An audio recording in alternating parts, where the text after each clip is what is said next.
aviators, welcome back. Welcome back to the Pro-Pilot Playbook podcast, where we bring you the tips, tricks, hacks, and shortcuts to get through your aviation career in the fastest and cheapest means possible. And we've got another listener question for you this week. And you probably already noticed that Mike is on the road again, and not in the office today. No. Right. Yep. Mike's Somebody's on the road. Got to do it. And I see palm trees again in the background. Yeah. There's a theme developing. Right. And That's right. That's right. Maybe next time I'll end up on the road. That's right, man. That's right. This time of year, man, people like palm trees. That's for sure. People with money. Yeah. I'm stuck here in dreary Cincinnati. Haven't seen the sun in days. I don't even know how many days at this point. It's hovering somewhere around freezing outside. It looks nice there. Oh, thanks, man. Yeah, sorry if it might be a little glistening sweat on my forehead, but yeah, no. Other than that, it's pretty good, man. You know, it's just one of the perks of the job, and that's what we're all about here, man. Is getting people into aviation, and you can see all sides of it: the good, the bad, and the ugly. Right. All right. So today's question comes to us from Vladimir. Okay. And on his, I guess it's kind of part of his signature on the email or something. Looks like Vladimir might be a water polo player. Looks like maybe cool. College. I did a little water polo myself. Swimmer for swim teams. Oh, really? Out for 8-10 years or something. And yeah, I never knew that about you, man. Yeah, I never did like any type of professional or not professional college water polo or anything like that. But, you know, water polo is always involved when you're a swimmer. Yeah. You didn't know that about me? Yeah. I was swam competitively for that and lifeguard for 4 years, whatever. Oh, yeah. Cool. No, that's awesome, man. But, so Vlad, and if you have a question for us you'd like us to answer on the air, you can email us at podcast@propilotplaybook.com. So anyway, the question, Vladimir, just moved to Los Angeles and I'm doing my multi-engine through Liberty University. I am supposed to get done with college next fall.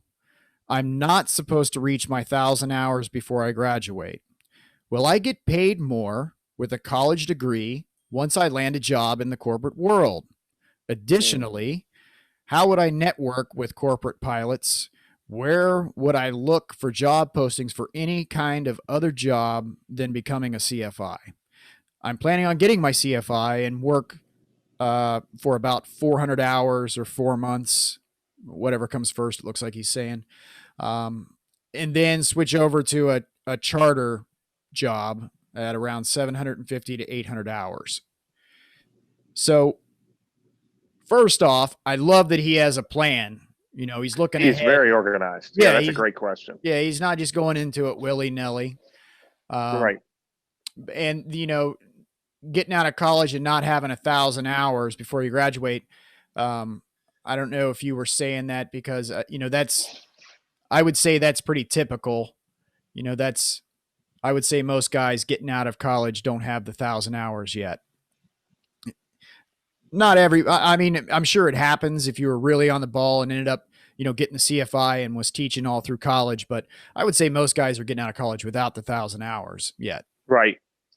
But the main question and the title of the podcast, you know, will you get paid more with a degree in the corporate world? You know, we've done a whole podcast on, do I need a college degree to be a pilot? You know, that's out there. If you look through the YouTube channel or if you're on iTunes, whatever, right. You can find that podcast and we go into great detail about it. Actually, both of your questions, we have specific podcasts just for it. But I would say the answer to your question, just if you want a flat out, the yes, no answer is no. Yeah, and I would agree with that, Sean. And that's an excellent question because most most career paths are not like that. I mean, and that's where that question comes from. But Right. there's many people that work at large operations and they make less just because they don't have a degree, or they can't advance in those companies because they don't have a degree. So they go back to school at night to earn their degree in order to promote themselves. So it's a definitely great question, and in many fields of work that absolutely applies to it. But because aviation is so technical and it's really not based on college, it's based on technical certifications. You really don't. You're not going to make more money. There is a possibility it could open a few more doors if you had the right interviewer, that you had a degree or whatever. It may get you a job, but it's not gonna affect your pay. That's my 2 cents on that. Right. The question would be akin to asking, when I start applying to become a doctor, will I get paid more if I have a degree? Well, you're not going to get the job unless you have a degree, as a doctor. Unless you have your MD, you're not going to get that job. Now, Right. that statement, what I just said, would have been true 10, 15 years, 20 years, whatever.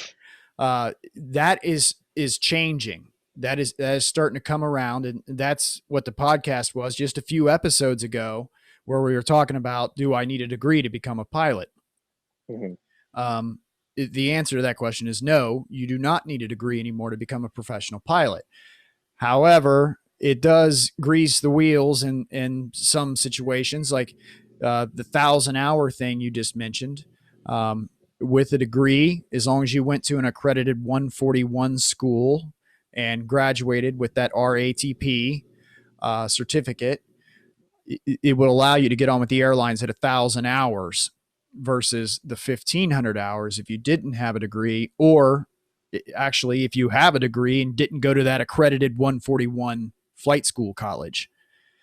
And we get into that in that podcast. But Mhm. no, having a degree is not going to get you any more money. There's still some advantage to having a degree. If you're at some flight, if you had a degree, it might allow you to get, if you wanted to go into a more of a management thing or something like that. Right. But Right. to get on with the regionals or pretty much all the majors now, aside from maybe one, uh, and it's going to become, as we move further along here in time and the pilot shortage becomes a thing again, the degree requirements are going to have to disappear. They will just be gone. Right. So Right. no, getting a degree is not going to get you any more money. Now, in the corporate world, even more than the airlines, I could see not having a degree possibly not getting you the job. There's Right. going to be some higher end corporate operators out there that are just not going to let that degree thing go. Right. True. Yeah. And I've heard that. I know of a situation where a person interviewed in a bank, and this was to fly a big time corporate jet, and a big time pay band in within the structure of that company. Because all these large corporations, like if you're working for a drug company or Johnson and Johnson or Pepsi or one of these enormous companies, they all have bands and executive pay and all that type of thing. And they do have degree requirements, but a lot of that can be dropped, but there is some corporate bureaucracy there where they may say, okay, man, this guy's making $200,000 a year, and he doesn't have a degree. Is this really a smart move based on you know things like that? But I do know people that have high paying corporate jobs that do not have degrees. So, but I guess the short answer to what I'm trying to get across is there may be small, unique situations with large corporations where this could come into play, but overall, I don't think it's an issue. Right. Right.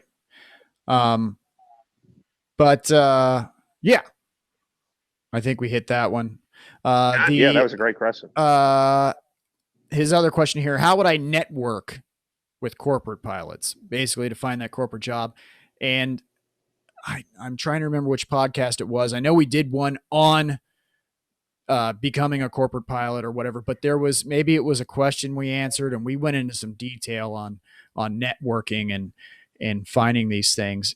Once you're out there working as a CFI or whatever, uh, I guess it depends on how big of an airport you're at, but usually there's a hangar filled with jets and King Airs and that type of thing. You just need to pay attention and go out and talk to guys and tell them you hey, absolutely need to be there. Yeah. I'm over here working as a CFI. Right. Do you guys ever need a first officer, somebody to talk on the radio and a second head in the cockpit? And Absolutely. that's offer to clean their planes for them. Right. And if you're in, I think we've touched on this before, but I think this is a fantastic way if you are young and you're eager to get into this business, and you're a college student or whatever, and you're doing um, small jobs for money, maybe working in a restaurant or whatever, that consider getting a job at your local airport, man. Even if it's cutting grass or answering the phones or fueling airplanes, is a fantastic job.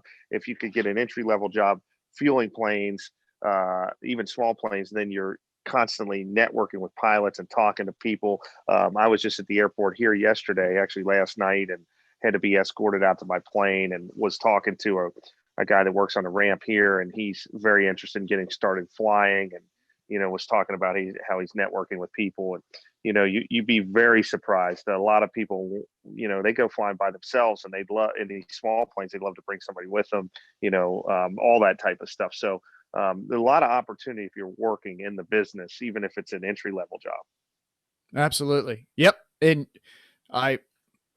here I go again. I've said this before, besides being the guy fueling the aircraft here in Cincinnati over at Lunken, there's a young man working behind the desk as a CSR at one of the big name Signature, one of the big name FBOs. And he's the CSR in there, and he knows he's working on, actually, I think he already got his commercial, took his commercial check ride, but this kid is going to be set up because he knows every one of those hangar tenants. He knows, he knows their schedules. He knows them all by their first name. I mean, that's a perfect spot, Perfect. He's not out there in the weather getting all greasy and stinky, putting jet fuel in airplanes. He's sitting behind a desk wearing a nice shirt, chit-chatting with guys like me coming in. You're learning everything, all the lingo, all the different planes, what they are. And probably it's a pretty fun job, Right. Well, I mean, I don't think it's too difficult either. I mean, it's just, billing people out and whatever. Yeah. So the next part of his question, he's like, where would I look for job postings that, other than being a CFI? And there are people out there that do not want to be a flight instructor. Teaching appeals to a certain type of person. Mm-hmm. And I think that's what he's getting at. It sounds like to me. Not everybody wants to be a flight instructor. Not everybody's geared towards teaching, but unfortunately, being a flight instructor is almost built into the ladder, the echelon to become a professional pilot. It's one of the first things you do to build time is as soon as you get all your ratings and certificates, you turn around and you start teaching people how to do everything you just learned to build time so you can get your first real job. I mean, you make money as a flight instructor, but it's a lot of work. They're long days, and it's not a lot of money, but you're getting that logbook time, Yeah. And it's a fast way to build time, and the pay's not typically all that bad, Well, so if you're at a big enough school feeding enough students, but if he's out in the middle of he's in California, I'm sure he'll be fine. But LA, baby. You're out in the middle of Nebraska or something, you may not have the students flowing through to do anything with it. You may be flight instructing for years. Now, one thing I will say, and I can tell you this on personal experience, when I was at his level, I had the exact same reservations about being a flight instructor. I really just didn't want to do it. And once I got involved with this, and I talked to a lot of people here to do it. Sorry, they're trimming the palm tree over here. But you actually, once you start the actual job, you realize that you really like it. I've had a lot of people say that because you're flying for money and you're meeting people, and it's, you can control your schedule somewhat, and it's just, don't knock it until you've tried it. And this guy's a planner. I can tell by his email, and that's fantastic. He wants everything lined out. This is what he's going to do. X amount of hours. He's going to do all that and everything. But what he may find is once he starts instructing that he enjoys it, and, Sure. the road takes a turn, it's excellent to have a plan. One of my favorite Mike Tyson quotes, right, is everyone has a plan until they get punched in the face. Right. But that's true, man. You definitely want to plan, and I'm a planner myself, but things are going to happen, and everything's not going to go accordingly, and that's what keeps everything so interesting. And he may be surprised and enjoy in flight instructing a little bit more. Right. I was excited about becoming a flight instructor. I love the idea of, finally getting to do, that job that somebody had been sitting next to me for all that time doing, teaching me. And the great thing about being a CFI is how much you learn being the guy telling somebody something, because you're sitting here, it's nonstop rattling off information, teaching somebody something or whatever. And then you'll get halfway through some dialogue explaining something and realize that, maybe, am I saying that right? And then, after that student leaves, you go get out the books and you look it up to make sure you told them the right thing, or they'll ask you a question and you're like, man, let me double check what I'm telling you is right or whatever. So you actually learn a lot being the instructor. So I really recommend, even if you don't want to be a CFI, that's not how you want to build your time, I would recommend that everybody gets their CFI and does it a little bit. Now, if that's not going to be your primary way to build time, there are a handful of other jobs out there you can do to build time. Absolutely. Yeah. Yeah. So we got, there's sorry. Is that stall annoying? Is that okay? We can hear it. We can definitely hear it. I guess that's one of the downfall. Being occupational hazard. We got to trim the palm trees. Yeah. One of the there's a banner towing. If you're actually in a beach location, there's a lot of that. There is some in non-coastal locations. I'm waiting to see one fly by in the background where you're sitting there. Oh. Yeah. That's a. So that's a great way to build time, and you can build a lot of time. I mean, those guys fly for hours and hours continuously. Very good job. What else do you know about you got flying skydivers? There's I did that. I did that too. There's the pipeline pilots. All these, a lot of our oil and gas pipelines run underneath the ground in this country. It's actually pretty intricate, all the pipelines. And these things, they use small aircraft to fly over them every now and then, maybe once a week or something. And the pilot is looking for certain things, for leaks, basically. But there's certain things he's looking for as he flies along. And that's a lot of time, And then there's... the aerial survey work or the mapping? Yeah, geomapping. Yeah, that's big. All this Google Earth stuff and map, whatever, any map thing on the internet there is. Most of that, the more finer details you get when you zoom in, comes from aircraft. And then once you get so close, it's, the car that drives down the street with all the cameras on it. But, that mid-level stuff is not satellite, really. It's aircraft with, Google has, I'm sure they contract it out, but there's companies all over the country, whole, air force of these single engine, they're Cessnas. And they go up and they just fly these grid patterns all day long, taking pictures.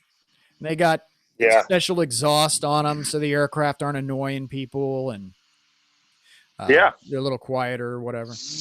But So you, well, I think some of that exhaust is also so it doesn't mess up the camera if there's any, I don't know, but yeah, yeah, ripple effect from the exhaust coming through. Yeah, I've seen that. You know, there used to be traffic watch and that type of stuff, but I think drones and technology has got away from that. Maybe in some smaller markets, there may be some aero photography type business that you could do. You know, people pay you to go up, photo a building and things like that. But, you know, the drones might have eaten away on that, you know. right. But these jobs are out there. I would say, you know, you can find them. There's some websites where these type of things would be listed. The Yeah. one that's been around forever, probably still the biggest one that I know of, is that climb350.com. Yeah, that's a big one. But there's Facebook groups.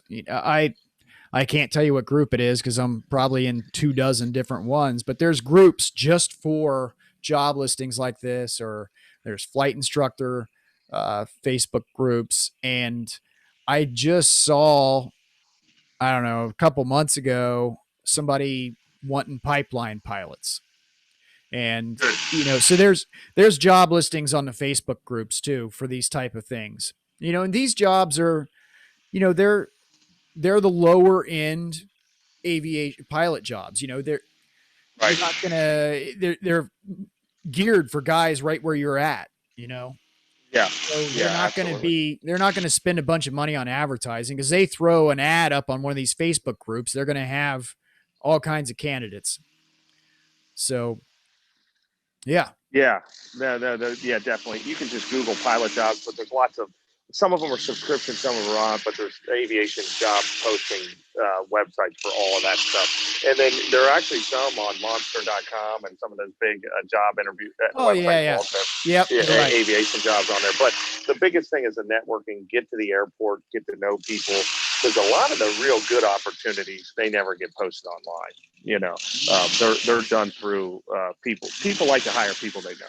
Right. The other thing that's going to happen is after you start flight instructing or getting out there at the airports, just like we were talking about with the corporate guys, you're eventually going to run into, because I see them all the time, all over the place. You're going to run into somebody parked on the ramp at some little airport you never even expected. You and a student are going to land there to grab a cheeseburger or something. And there's going to be 2 or 3 of those mapping Cessnas out there Yes. sitting on the ramp. And you can figure out how to get a hold of one of the pilots by talking to the CSR in the FBO, because usually leave your contact information before you walk away from your airplane. You'll be able to get in touch with a pilot that way, or you're going to, you know, here where I live in Cincinnati, we had, there was one of those pipeline guys that would fly over the little airport I flight instructed at. Oh, yeah. Once a week, he would fly over, and every now and then, however it worked out, he would come in there and land, and I would talk to him. And, you know, he's got all kinds of, he's got a 2-liter of pop in there and bags of pretzels and chips and whatever. He just sits there and, I mean, Piece of cake, man. Yeah, exactly. So that's the other way. You're eventually gonna run into these folks as you're out there. Yep. And you can figure out how to get on with their company. Right. Yeah. But networking is the key for corporate jobs. And you know, that you're talking about that charter, you know, the charter companies, they're going to be, once the airlines start kicking back up again in a few months, you know, those charter companies are going to start emptying out, and they're going to need pilots bad. The airlines start sucking the pilots up like a vacuum cleaner, and then there's none left. So then the charter company's like, oh, holy cow. And then they start hiring entry level people such as yourself. Yeah. Right. I don't know. What else we got on this subject? Like I said, Vladimir, all of this stuff, your question is, and it came in back in November. It's January now. So we've got, you know, a separate podcast basically on every one of your questions. If you just look through there, but we appreciate the question. Thank you. Yeah. And, hope everybody's still settling into the new year, 2021. and making their plans to get out to the airport and start training. Yes, sir. Yeah. You guys start taking action and start your leap into this great business. Right. Thanks for joining us again on the Pro-Pilot Playbook podcast. If you have a question for us you'd like us to answer, you can email us at podcast@propilotplaybook.com. And we will see you next week. Yeah. Thanks a lot.